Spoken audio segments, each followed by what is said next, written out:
Hello, everyone. How are you? I hope everyone is doing great. This is once again Shahrukh Qureshi, Manager Training and Development with XAD Technologies. Uh, okay, let's start with the session's introduction that what this session is all about. Talk HR. When we say that we are here to talk about the HR, no, we are not here to talk about the HR. Basically, we are here to talk about different stuff, to talk about the things that are not, we easily communicate with each other. Uh, okay. All right, Lijesh, I'm just getting this text that my voice is not clear. Could you please verify it? For me, it's fine. All right. Okay, great. Okay, I'll do. Okay. All right. Okay, guys. So, what is Talk HR all about? Basically, HR is here to talk about different aspects with you guys because you guys are busy in different sort of stuff. Obviously, it is very difficult for us to communicate different things to you because we know that it is always kind of ironic to talk to people who are in the field doing their stuff, doing all the operations. So that's why we came up with this idea, and all thanks to Mr. Lijesh that he came up with the idea that we should introduce this session in which we are going to discuss different aspects of our HR. If we are talking about the policies, if we're talking about the structure or whatever it is, we are going to do it this way that you guys can listen to us that what we have to say in this session. How this is going to work, we are not going to take any sort of questions from you, but at the end of this session, me or Mr. Lijesh are going to share a link with you in which you can ask your questions. You can put on every question over there, and then we'll have another Q&A session with you guys in which we will have a list of all the questions and we are going to answer that, because taking all the questions from this session and taking everything from right now on live environment, it is pretty difficult to answer. So what we are going to talk about today is, let's move towards the agenda of today's session. We will start with the outsource structure, that how this outsource department works. Another thing which we are going to discuss today is employee services, how HR is trying hard to serve you guys in a very well manner. I mean, we are doing a lot of stuff, we are introducing a lot of things. If we talk about the technological advances, if we are talking about the practical encashments, we are doing enough stuff to service our employees in a way better way. So we are going to talk about that. Another thing which we are going to discuss today is escalation matrix, which is of very important nature. And why is it so? Because sometimes people do not have any sort of idea that how this thing works. If they have any sort of issue, where to go or which door to knock to get your stuff done or get your complaint resolved. So for that purpose, we are going to discuss the escalation matrix. Another thing which we are going to discuss today is business ethics. Now, what business ethics are? It's not like you are not providing any ethical services to us. You are, but there are certain black sheeps which are, doing some sort of stuff which will eventually, get company to that level where we are actually losing our reputation in front of our clients and our customers. So this is what we are going to discuss today, that how we can practice ethics in our business operations and how we can gain the trust of our clients and customers. After that, we'll eventually move towards the clearance process. There are some sort of confusions with our employees that why some of the clearances are required, which we are going to discuss in this section. So I'm going to give you the significance and importance of all the processes, that why these are necessary. And the final thing which we are going to discuss today is the HR policies, which are specifically for the outsourced division. It is not something which are like, we are not forcefully applying something or implying something over you. Specifically, these policies are created to make things right or make things smooth for you guys rather than for us. It is not something which in which we are actually making you or getting you into a sort of difficulty. Basically, we are here to smoothen things out so that you can easily step into that stuff and get that cleared. All right, guys. So without wasting a single second, let's start with the outsource structure. Your outsource structure starts with your head of outsource, that is Mr. Muhammad Imtiaz, who is senior manager of outsource.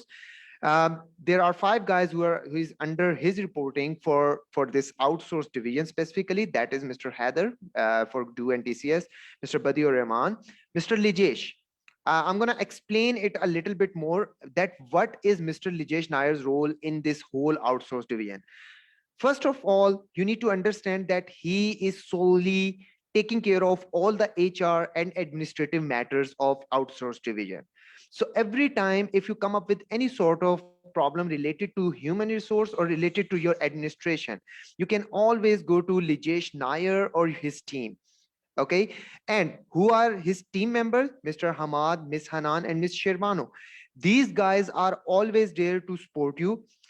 I have seen these guys. These guys are, they work right in front of me, and I always observe that these guys are tirelessly working to get to that level where they can actually provide you services of such nature they can get your happiness. So all we are doing is to get yourself happy, because happy employees make the happy customers, and happy employees make the happy clients. Another thing which I want to mention here about the Mr. Lijesh Nair and his team's role is that never ever think that they are not doing any sort of stuff. There is some sort of misconception in everybody's mind that HR is not doing something for them.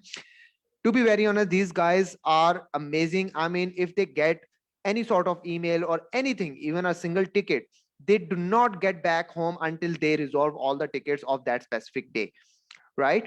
This is part of their duty. Plus they feel happiness. I was just interviewing this guy Hamad, um, and he was like very happy. I was just asking him, it was like personal interview. I was asking him that, Hamad, why do you spend a lot of time doing all that stuff? So he was like that, Shahrukh, I always feel happy to help these guys, because I think that they are doing something for us. I mean, you guys are actually in the operation side, and you are doing a lot of effort through which the company is earning a whole lot of revenue. So these guys always feel happy to support you or to give you any sort of help. Then we'll move towards the Mr. Muhammad Tanveer. He's invoicing manager. He's actually looking forward all the invoicing and contract management matters. In his team, there are 2 more guys, Mr. Rao Qasim and Mr. Yusuf. And then there is another very important person in this outsourced division, that is Miss Mona Inam, because this outsourced division works differently every other day. Like every day is a new day for this division. Like you need some more resources, or sometimes you need to move your resources to some other project. So this is how this thing works. So Miss Mona's support is always there, because whenever any project comes along, or whenever such support is needed that we need a whole bunch of human resources for that specific project, she left everything aside, and she'll get herself into it. She mug up her things like that the first priority of her task would be hiring all those people which are required for these outsourced projects. So this is what you need to understand, that this is how critical our outsourced division is, and this is how we all are working tirelessly to get this thing more smoother now. This was all about the outsourced division. Now let's talk about the employee services. Okay, there are, obviously you guys must have gone through, you guys work with the customers, you guys work with the clients, you have always learned about the customer services. But for HR, you are our customers. For us, your happiness and your satisfaction is the first priority for us, because if you are not happy, I think we are not doing something up to the mark.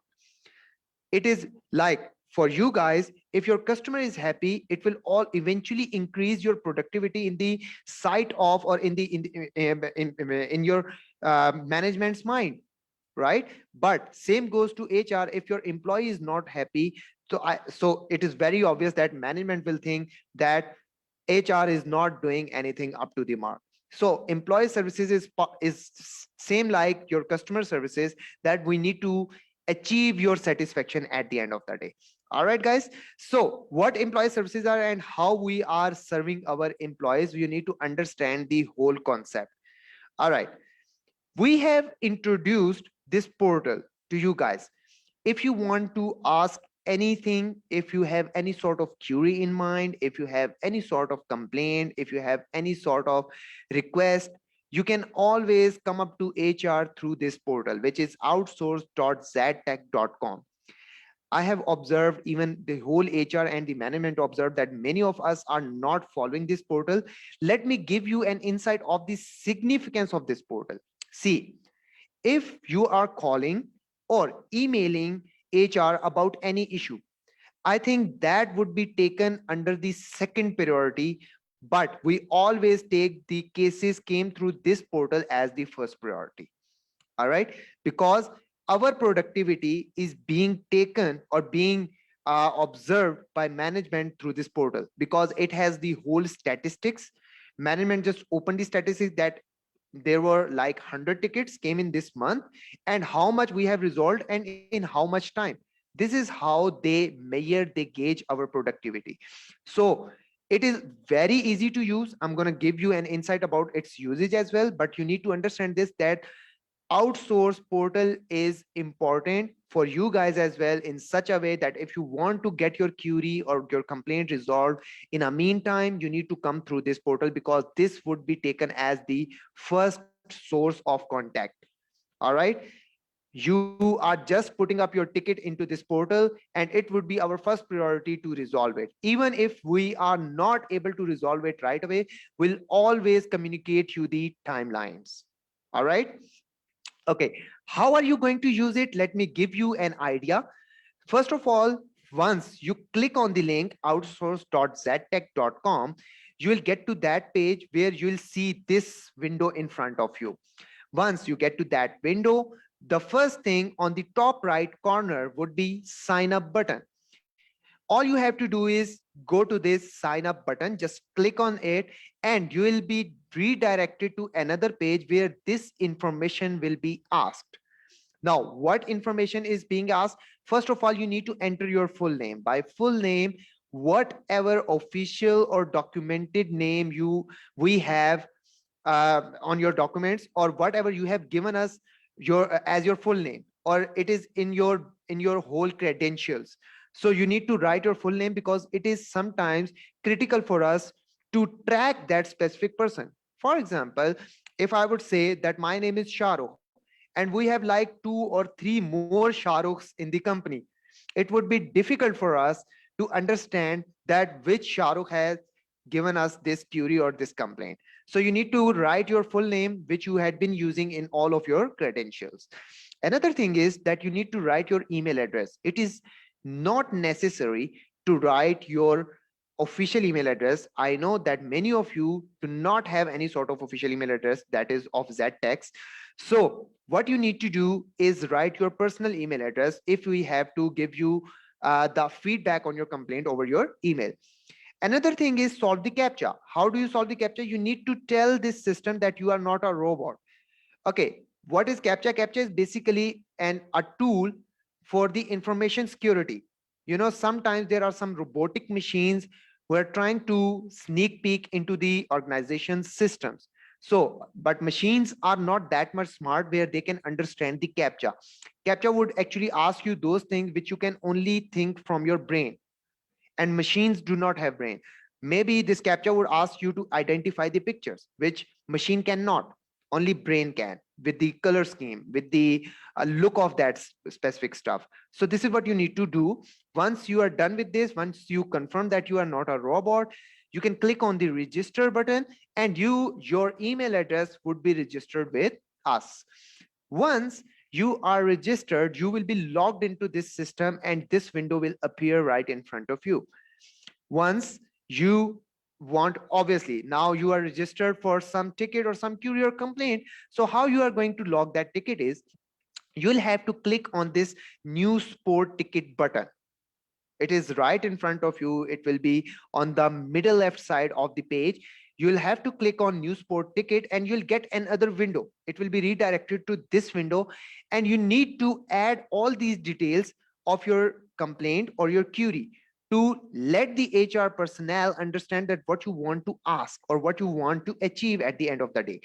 All right, how you're going to start it? You'll start it with your email address. Obviously, it's even if it's non-official, you can write it over here. Then your full name as per your credentials. The third thing would be your phone number. Okay, what is the significance of phone number, and why is it being made a mandatory field.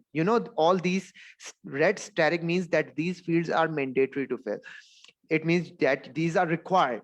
You need to fill it even if you don't want to. Okay, why phone number is needed? Because sometimes there are few queries which are not understandable.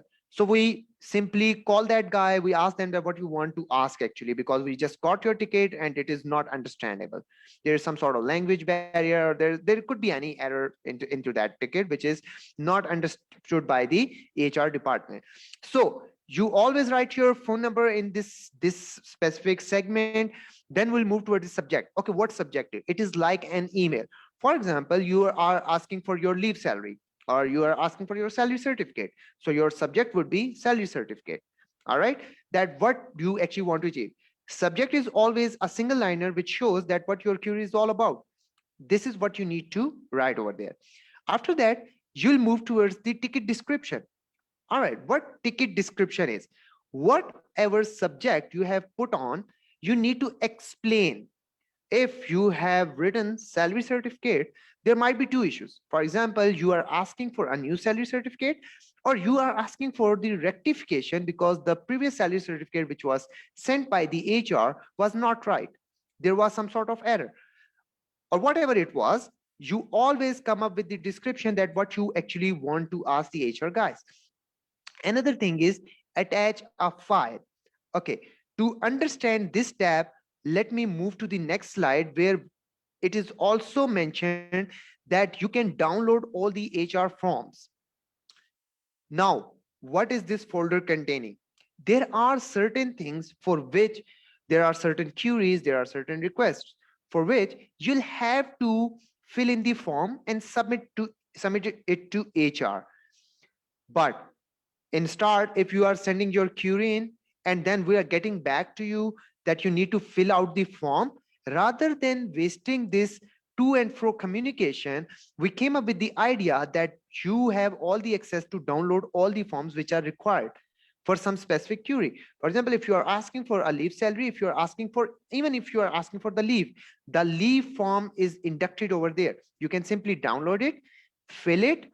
Once fill it, you get it signed by your project manager. And for the HR's part, you can simply put it into the portal by attaching it here. It's just an example, even if it's not a process, but it's just an example that how you can download a form, fill it, get it signed by the signatories, and then attach it here so that that HR can do the further function on that. After that, once your file is attached, your description is in place, your subject is written, you can simply find the captcha over here. You can solve it right away, as I've mentioned already, and click on the submit button.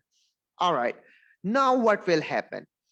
Once you click on the submit button, the HR team gets a notification that you have a new ticket. We'll go to the ticket, we'll see that what is actually required, we'll work on it, we'll get back to you. If it's resolvable within 24 hours, we'll eventually get back to you in that specific period of time. But you need to give us at least an ample amount of time to understand your query and to solve it. All right, guys. So how they do it, your HR operations start where they get the ticket, they start working on it. Even if they have to go to other departments to get that resolved, they do it. And after a certain period of time, when it's resolved, they'll come up with another, they'll open the ticket, they'll get back to you with the feedback on the same ticket that this is resolved or this is under that specific process. One more thing which I have observed, or the whole HR team observed, is that people are reopening the ticket just to pay regards or just to say thanks to HR team, which is not necessary, because every time you reopen the ticket, it feels like that we haven't resolved it, or it will seems like that it was not resolved at first and it was closed. So when management sees it, management thinks that it was not resolved on the first time and the HR team closed it without resolving the issue. So they didn't know that you just reopened it because you wanted to pay regards to us. So never ever pay regards to us. If you want to say thanks to us, this is the right time. You can thanks to us on face to face whenever we come for the meeting. All right, guys. So this is what you need to understand, that every time you are coming up for with any complaint, with any query, come up with the outsource portal. Otherwise, what will happen? Your call or your emails are pretty easy to be overlooked. How? Like if I come around like every other day, whenever I open my inbox, it's like 140 plus emails. So do you think that I would be having all the time to read all the emails word by word? Obviously, that would be pretty difficult. But this is something which is my primary duty is to close your tickets. So whenever you come through the outsource portal, it would be easy for us to resolve your complaints. All right. Okay. The next thing which we are going to discuss today is escalation matrix. Now you need to understand that how do you escalate stuff. Escalation is difficult. Escalation is always considered as the negative aspect because in first you just asked. Once you are not being answered, you are escalating an issue. All right. So what escalation matrix is, which let me give you an example and a definition of escalation first. Escalation is something which you always create once your issue is not resolved at first. For example, if you have you just put on a query or a question and it was not being answered in a meantime, you always escalate this thing to the next level of management that I asked this question from this guy. He was responsible to get back to me, but he didn't. It means he is not fulfilling his duties. So once somebody is not fulfilling his duties, you can escalate it to next level. But it is very obvious that by next level, it doesn't mean you will go to CEO directly, because that is the ultimate level. So that's why we made this escalation matrix where we have already given you all the steps that at first, if somebody has not resolved your issue, what is the next step? And then if it is not resolved from the next step, then only then you can go to that level, which is the ultimate level, because you cannot wait enough. You have given the chances to two different personnels. All right. So this is how our escalation matrix work. But for escalate to get into the escalation matrix or to escalate anything, you need to follow the process on your own as well. Like if, for example, you raised a POC and raise the issue to POC, and POC is not, POC means point of contact. Point of contact is not getting back to you for with the answer, and the time, the turnaround time which was given to resolve that issue was 2 days, and you are asking him after 24 hours. You are not at that place to escalate it to next level, because as it is already mentioned that to resolve this kind of issue you need to wait for at least 2 days. So you'll have to give this POC at least 2 days. But yeah, if after 2 days this POC is not getting back to you, you can always go to the next level. All right guys, how this is going to work in outsource division, this is right in front of you. The first is, for example, if we are asking about the transition or visa matters, Miss Mona is your first point of contact. And if, for example, I'm not saying that these are actually 2 days. For example, if Miss Mona had 2 days, you can always get to the next level, but after 2 days. If she's not getting back to you in 2 days, you can get to Mr. Lijesh. But still, you'll have to give those 2 days to Mr. Lijesh as well. And even after 2 days, you have already wasted the 4 days, two with Miss Mona and two with Mr. Lijesh, and it's not resolved. Then you can get to the next ultimate level, which is the GM or CEO level. All right, guys. So you need to understand this. And I would say that your every time your first POC should not be any email, should not be any call. It should be your outsource portal. Always raise your concerns, always raise your questions, your complaints through outsource portal, no matter what is it about. Because once they get the query, once the HR division gets the query, it is totally our responsibility to get it resolved through any of the person around. For example, if it's finance related, we'll forward it to finance department to resolve it. All right. So you need to understand this, that your first POC, no matter who your first POC is, you always come up with the outsource portal, because it would be our duty to close it as soon as possible. Otherwise, we would also be answerable to management. I hope you understood it. The third thing which I want to discuss today is the dispute resolution process. All right. Now, first of all, we need to understand that what dispute is. See, we all are from, for example, in which country you are, in which organization you are, there are multicultural nationalities there. We have different sort of upbringing, we have different sort of religions, we had different sort of environment back in our home country. So there is an ample amount of chances that we can get into dispute. Dispute is something when we are not in an agreement about any certain thing, right? So if you are coming through any sort of dispute with your colleagues or with your management, do not take HR as a judge. We are not here, we are not making it a courtroom that you guys are coming with your case and we are like judges. No, we are the mediators. HR is always behaves like a mediator, where we'll sit with you guys and we'll make you understand each other's point of view. And at the end of the day, we'll see that where you both parties have a consensus. We'll talk about that consensus and we'll come up with this solution. HR is always there to come up with this solution. But whenever you have any sort of dispute or work related concern, it is always advised through HR that you need to introduce this stuff to your chain of command first, rather than coming to HRD right away. How do you do it? For example, if I had a work related concern, I would straight away go to Mr. Lijesh or Mr. Sami, like they are my supervisor. I'm going to tell them that, sir, I'm going through this stuff.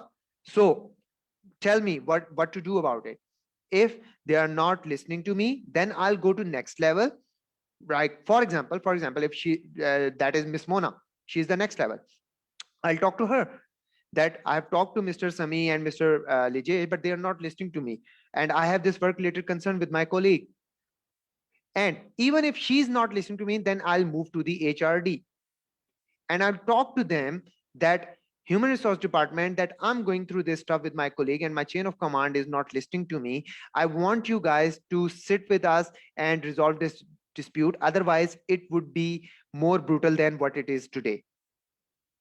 Okay, so we'll ask you about, the HR department will ask you about that. Where did you escalate this to your bosses? Give us anything in record, in written form.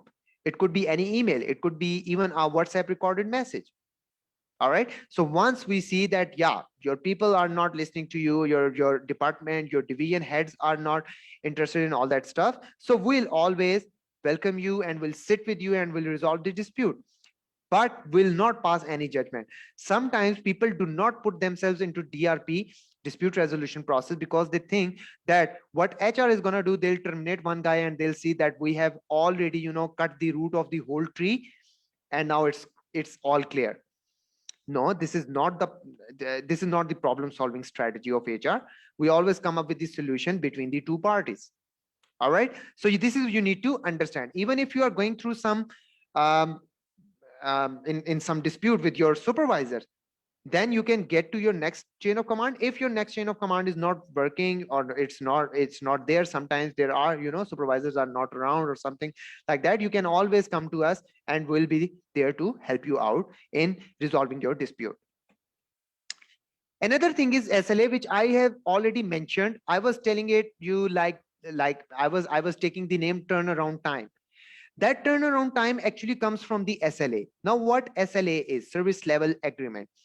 See, service level agreement is something which defines the level of services expected by the requester from a provider. Okay, how this thing works. For example, if I was being given a task that, Shahrukh, you need to train these guys, I might be having an SLA for everything which I'm gonna do all along the way. For example, for developing or designing the curriculum for that specific training, I have 2 days. My SLA, my service level agreement, is 2 days. Now, I'll be answerable to my supervisor that why it was not created in 2 days. All right. So this is how the SLA works. SLA works on three different things. The first is severity level, the second is response time, and the third is resolution time. For example, if I just got a complaint from you guys that I need a query, that I need a salary slip, and I have gotten another problem which was the health and safety related, it is very obvious that for HR, the severity of health and safety issue is much more than your operational issue. So we'll always take it under first priority, that HSE issue. Okay. Then the second thing is response time. What response time is, for example, if you have come up with a query or a complaint and we are not able to answer it or to resolve it right away, we'll always come up with a response that yeah, we are working on it and it will take at least 2 or 3 days and we'll get back to you under that specific period of time. That is the response. Even if we are not resolving it, we'll always come up with the response. And the third thing is obviously the resolution time, that how much time it will take to resolve it. So all these three things make your SLA. And after considering all these three things, we create the timeline, and that timeline uh, comes under the service level agreement. All right. I hope you understood that how service level agreement works. Let's talk about the business ethics. I know you guys are doing a tremendous job, but there are certain ethical issues within our businesses. Obviously, there are where there, you know, it is very obvious where there are carrots, there are sticks as well. All right. So sometimes there is negativity in the operations as well. There are some sort of fraud or misrepresentation of stuff which we need to understand. So we're going to talk about the business ethics as well. What ethics are in business? The principles and standards that define the acceptable conduct is in business. What is acceptable conduct? See, there are two things. The first is, which is the ethical dilemma, that if this thing is ethically wrong, I should not do it. And the other thing is your organizational dilemma, that if it is written in the manifesto of my organization that I should not do it, and I'm still doing it, it means that I'm going against the manifesto, which is also unethical because I agreed while having this job or while starting this job, I agreed that I'll follow all the rules and regulations of the company. And if now I'm going against it, it means that this is something unacceptable and this is unethical. So while performing your tasks, while having your operations done, you need to understand that ethics are the major thing through which we confine or which we gain the trust of our clients and our customers. You can see that picture right in front of you, that ethic consists of principles which you need to follow: honesty, which saves everybody's time, especially the HRs, right? That you need to be righteous about your operations. You need to listen to your conscience. It happens to everybody. If somebody says that it never happens to them, he might be lying, because it happens to you every time whenever you are going to do anything wrong. There is always a voice coming through your body that do not do it, it is wrong. But every time a criminal minded person ignores that voice and keep up with the wrongdoings. So always listen to your conscience first. Keep your choices intact, keep your choices optimistic, keep your responsibility at your first priority, and you are responsible for only those things which are assigned to you. Do not do anything extra or under that responsibility area. All right. Understand your value and understand the honor of the organization, because do not consider this organization as ours or some other person. When you are working for this organization, this is your organization. Okay. You need to understand this and you need to maintain the integrity, because you guys are the integral part of this organization. If you will behave ethically, it will you guys are actually the face of this whole organization. If you would be unethical, what would our clients or customers think about us? Got it? All right. Let's discuss that why it is important to have a business ethics. The first thing is employee commitment. See, being part of HR, we always come up with these solutions which are ethically right. For example, I have mentioned the escalation matrix, which is ethically right, that if we are not doing our job up to the mark, you can get to the next level. Like, it's ethically wrong if we are not doing it up to the mark. So the first thing is employee commitment. The second thing is that customers commitment. Once you are committed to your work, you are committed to your operations, your tasks, it will be done in time and in a way better way. Then your customer will also be committed to you and your client will also be committed to you. Another thing is that you will gain investor and customer loyalty. How you are going to do it? See, who is investor? For us, investor is our client. Let's say we are talking about Etisalat Group or Do Telecom. If they are trusting you with certain things, with certain services, and you are not providing it up to the mark, it means that there is something missing. And what is that? That is ethics. If you are not doing stuff up to the mark, it is also an ethical issue because you are not taking responsibility. As we have discussed in our previous slide, that responsibility also falls under ethics. That's how you get the client's loyalty, because once your customer is unhappy, he or she will eventually move toward the client, and client will be like that you guys are not doing stuff up to the mark. So it means that we are not going to be loyal with you once you are not loyal with us. Understand the whole process. If your client is not loyal with you, if your customer is not loyal with you, obviously there will be a time comes where they'll close the whole project with you guys. Once that project is closed, it means that it will eventually get your company to that level where you guys will be losing jobs. Obviously, if we do not have projects, where are we going to use it?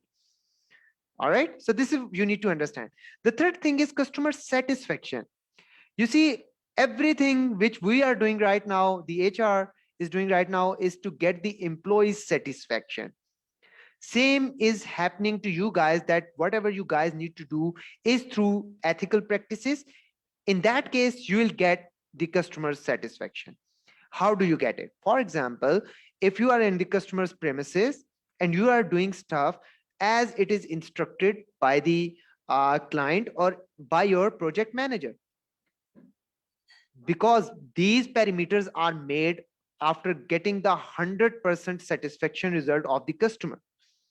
So you need to follow all those dilemmas, all those parameters. And if you are following all those parameters, it means you are actually acquiring the customer satisfaction. That's how. Even if you are doing something, sometimes doing something extra can also get you to the negative level. For example, I was hearing this story where a guy was just holding the customer's television and moving it to some other location, and he just dropped it and it was broken, and customer was like that you broke it. So sometimes doing something extra also gets you to the negativity. So to arrange to get the customer satisfaction, always stay with your manifesto, always stay by your checklist, and do whatever is you are being told. Do not do anything extra or under it. All right. Apart from that, you can also get customer satisfaction by asking some different questions which are related to customer's personality. For example, if you are asking customer, how are you, in a very pleasant manner, customer will be happy that, wow, what kind of customer services they are delivering. But if you are knocking at the customer's door and customer is coming out and he's already in a bad mood, and you are asking him, how are you, it means that you are actually triggering him. So you need to understand it. That's how instead of getting the customer satisfaction, you'll be moving towards the dissatisfaction, or we are moving towards a whole new call. All right. The third thing is that through these business ethics, you will be able to build relationship with the stakeholders. Who are the stakeholders? Both customers and the client, even your team members. Through your ethical, if you are unethical, people will starting hating you. No matter what, they'll say that he's into corruption, he's not an ethical person, he's going against the company's laws. People will starting getting away from you. So you won't be able to build better relationships. And at the end, obviously, what every business get, that through ethical business, you will have a way greater earning, but you are earning through unethical practices, right? Because once you are ethical, you will always find a way to get more better deals, right? Thank you so much. Then the next thing is ethical issue categories. Okay, what are the categories? The first thing is fairness and honesty. People are not fair to their work. They are not honest. And how does it happen? For example, if you are in the customer's premises and you are asking customer for a tip, even that is not honesty. You are not meant to do this, because tip is being required when you are doing something extra, but this is part of your job. You need to go to their premises and install the services or whatever project you have. You need to do it. You are getting paid for that from XAD Technologies or from the client. But asking for tips and asking for different things, that is not being fair to your organization. That is not being honest. Or sometimes people are like whining in front of their customers that XAD Technologies or client is not paying us well, and we belong to a very poor family, and asking for money or something. That is completely unethical. That is completely dishonesty. All right, so this is, you need to understand. Another part of dishonesty is that I've seen people in my previous telecom company where I was working. It was happening that people were just selling the same routers to different clients every other time, taking money, and nobody knows it. So this is also unfair and being dishonest to your organization, because it's against the manifesto and rule book of your organization. Also, it is ethically wrong. The thing which is, or the product which is not meant to be sold by you guys and you are selling it, it means it's wrong. Another thing is conflict of interest. Okay, how this conflict of interest appears? Basically, as I've already mentioned, that you are in a multicultural organization and in multicultural country. There are people with different religions, with different mindset, and you are telling each other that you are right and that guy is not. It's totally unethical. Hate speech is considered as the worst crime in the whole globe. You need to understand this. All that chaos which is happening around the globe is due to hate speech. We have a very fine example of Black Lives Matter, where the whole US was like, they came into the streets and they were actually talking about the rights of everybody. Knows that what they are living for and what they are doing. You are no one to tell them. So do not get yourself involved into hate speech, because it has its own consequences, and it can even get you to that level where you'll be deported from the country. Another thing is communication. Communication has always two sides, the positive and the negative one. The negative side of communication means where you are always passing out negative comments about your people or your own organization. These are also part of the unethical practices. So you need to be very positive and very optimistic about your communication with each other and with your clients and customers. And the final thing, which is also an ethical issue category, is the business relationships. See, business relationship is always a positive aspect, but I'm going to explain it as an issue. How? See, there is a party A and there is a party B. Both are sales personnel, and you guys are the technical guys who are going to the customer's premises. If customer is asking you that I want to order some new services, and you are comparing between the party A and party B, that to whom I should provide this order and get my end of share from their bonus or incentive. This is unethical business relationship with those guys. You need to understand this. All right. You are not allowed to manage such relationships which are ethically wrong. Because why are these ethically wrong? Because you are not allowed to do so. Your company's manifesto or your uh, operational manual and your organizational policies are not allowing you to develop such business relationships. All right, guys. And other thing, The reasons. Okay, there are pretty lame reasons here which people actually, consider while not reporting any observation regarding the unethical issues. The first thing is that people do not believe in the corrective action. For example, me being part of the HR, I always listen to people through different surveys or through different things, because I'm in L&D part, so I used to communicate with people a lot, and people always listen people saying that they do not believe in HR because they think that if they'll come to HR, the HR will have just one solution: terminating the guy. No, it's not like that. We always come up with the idea to resolve it. HR is always considered as the solution oriented people entertainer. So we'll always entertain our people with the solution. You need to believe in us. You need to tell us that this is something wrong, because eventually that thing is going to affect you as well if you're not reporting it. So you need to believe in the corrective action. HR will always come up with the better solution. And termination is the last destination for us. We never come up with the termination as a first idea. All right.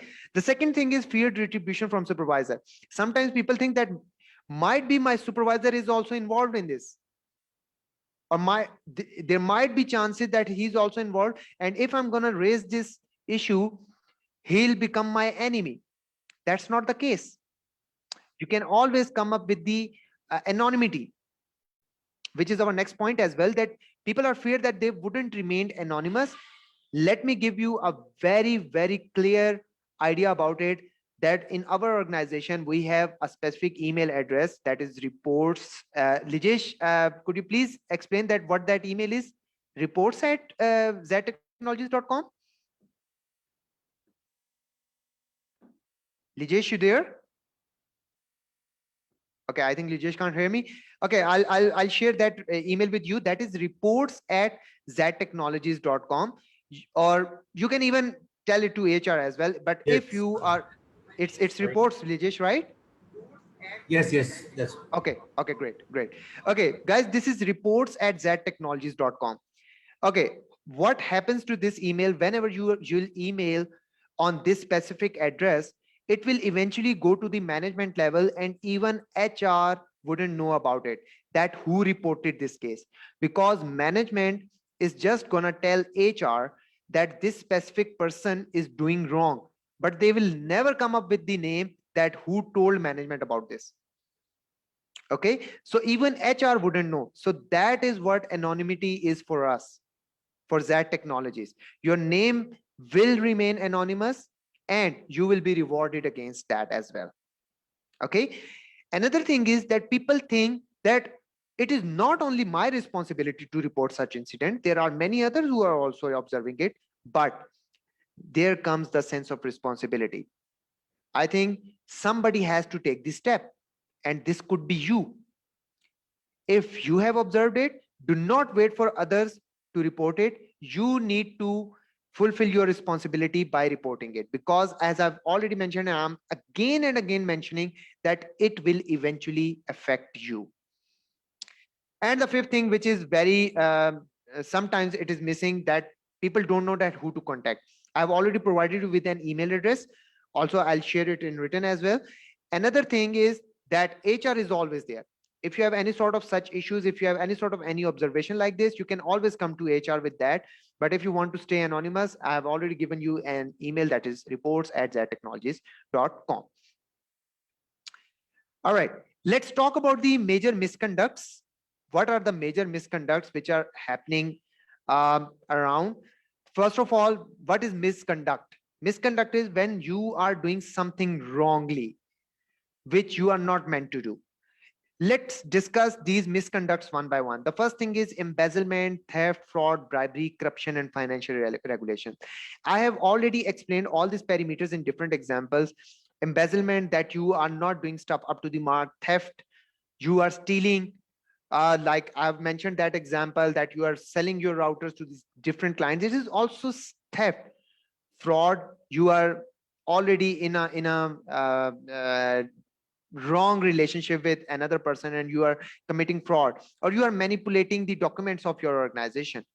Bribery is same, taking the share from any other person. Corruption, like uh, the things which are not being observed by the management, you just took it and sold it to somebody else. Or financial irregularities, you are mentioning that this much expense was being borne by you, but it was not actually it didn't actually happen. All right. Physical assault, violence and intimidation, as I've already mentioned. Hate speech, keep yourself away from the hate speech always, because it can get you, it can even give you a sight of the prison as well.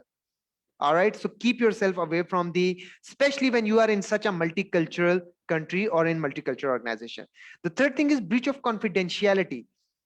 You have already signed that you are not going to share any sort of data with anybody, so keep your information with yourself. As I've already mentioned, that many people are whining in front of the customers that their salary is low. Even you are not allowed to talk about your salary with your colleagues and anybody else. It is already written in your contract. You need to understand this. Even that is confidential. So it means if you are discussing that information with anybody else, you are breaching the confidentiality. Being unfit for duty, for example, corona is around and you know that you might be sneezing the whole day, and there are fair amount of chances that you get the virus.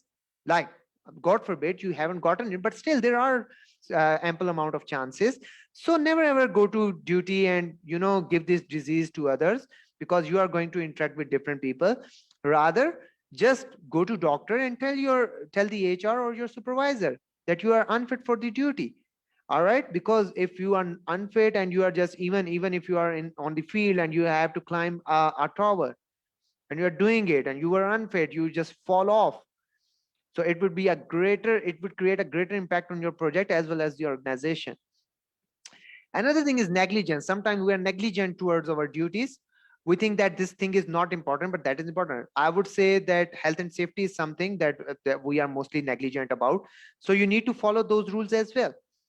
Deliberately falsification of records. For example, if something is being asked from you and you are not telling the right answer or you are not giving the right information, that is, you are actually falsification the records deliberately by your own will. It is also a crime and an unethical misconduct as well. Another thing is harassment. Harassment is something sending each other different SMS, sending each other different calls, telling each other that you are not right, you are harassing others. Stay out of it. Breach of health and safety rules, I've already mentioned. Misrepresentation, like, for example, you have a card from XAD Technology or you have a card from the client side like Etisalat or Do Telecom, and you are telling people that you belong to this organization and you have all the power to do different stuff. That is misrepresentation. And misuse of company's property. If you are being given some asset, for example, you are being given some expensive tools and you are just acquiring some other job and you are using the same tools with that job, it means that you are misusing the company's property. Those tools are just provided to you to do your basic or primary job, not your secondary job, which is not even related to these AI technologies. All right, guys. So you need to understand it, because these all things have their own repercussions in the form of penalties. What are these penalties? That will, you can immediately be suspended. By suspension, we mean that your salary would be stopped right away. All right, you will be out of sight. You'll still be an employee of the organization, but that would be decided later. That will move towards the termination or will get you back. Another thing is termination. As per Article 120, we have all the rights to terminate you guys, which we don't want. It is always the final destination for us. We do not want to, it is always painful for HR the most whenever we are terminating somebody, because it is always painful for us to hire the replacement. HR spend an ample amount of time on every human resource by hiring them, by investing on them, and by giving them trainings and different stuff through which they are professionally developed. We do not want to terminate our guys. You need to understand this. Most of the people think that HR always enjoys terminating people. No, it's not the case. The third thing is police complaint. We have all the rights to go to police if your complaint is that much big. And even there are certain things which people do and it will eventually become a police matter. So we cannot get into the law enforcement side, and we cannot just oppose them. will lodge a complaint accordingly.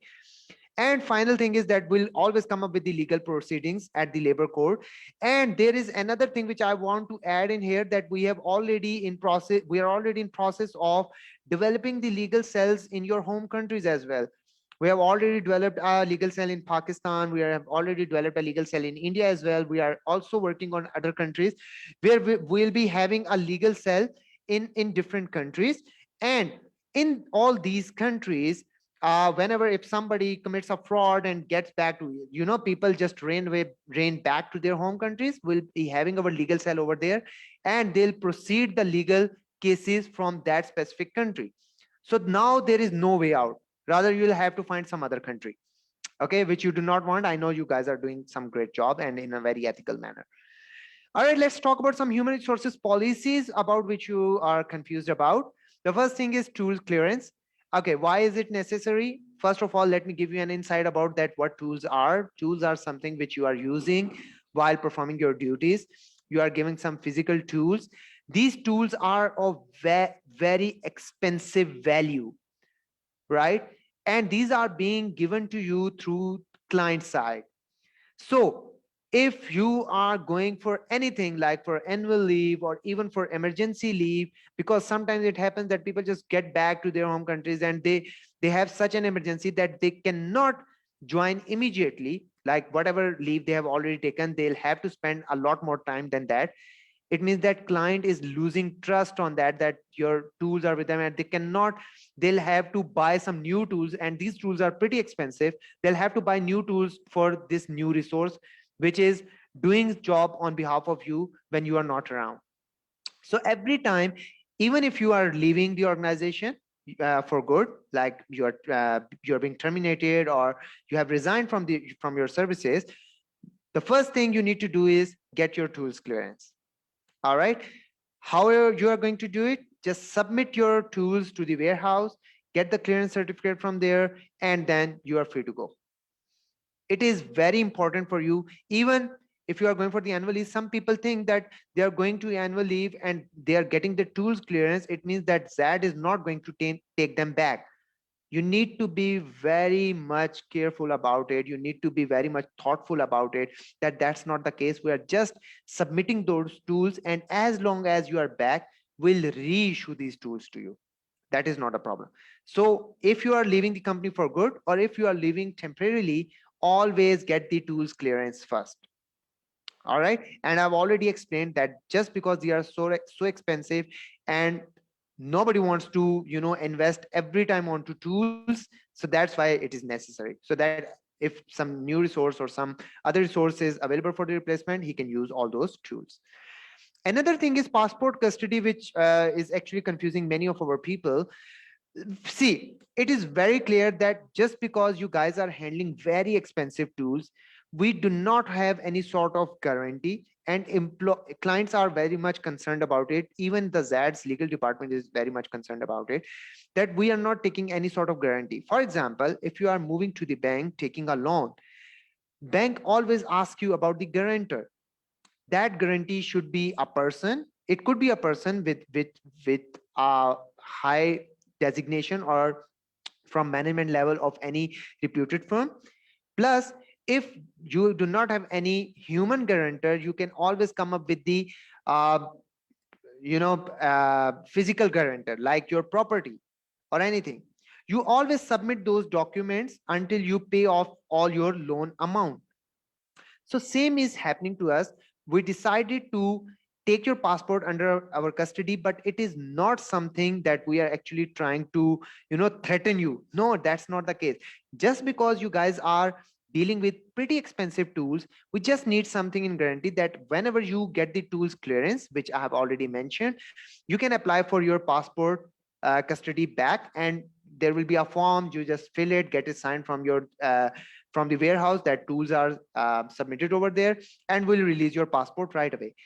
Your passport is as much important to us as it is important for you guys. All right, do not take it like this, that we are just taking its custody, that just we want to threaten you under certain circumstances. That is not the case. The whole idea is to keep our tools safe, to keep the expensive tools in such a way so that you keep it in your mind that every time you are leaving for anything, for like your leave or anything, and your passport is needed, you'll always come up with the idea. Even if you are forgetting it, you'll always come up with the idea that you need to get the tools clearance first. Or whenever you will come to HR will remind you that to get your passport back, you need to get us your tools clearance. So this is all about the passport custody. It is not something punishment. It is not something that we want to threaten you.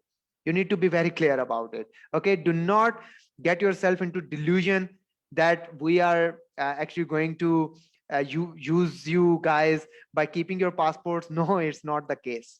All right, guys. So this is all about the today's session. Thank you so much for listening to me. If you have any sort of questions, queries, you can get back to me through emailing at hrm@xadtechnologies.com. Even you can email me on my personal email address, that is shahrukh@xadtechnologies.com, or Mr. Lijesh at lijesh@xadtechnologies.com.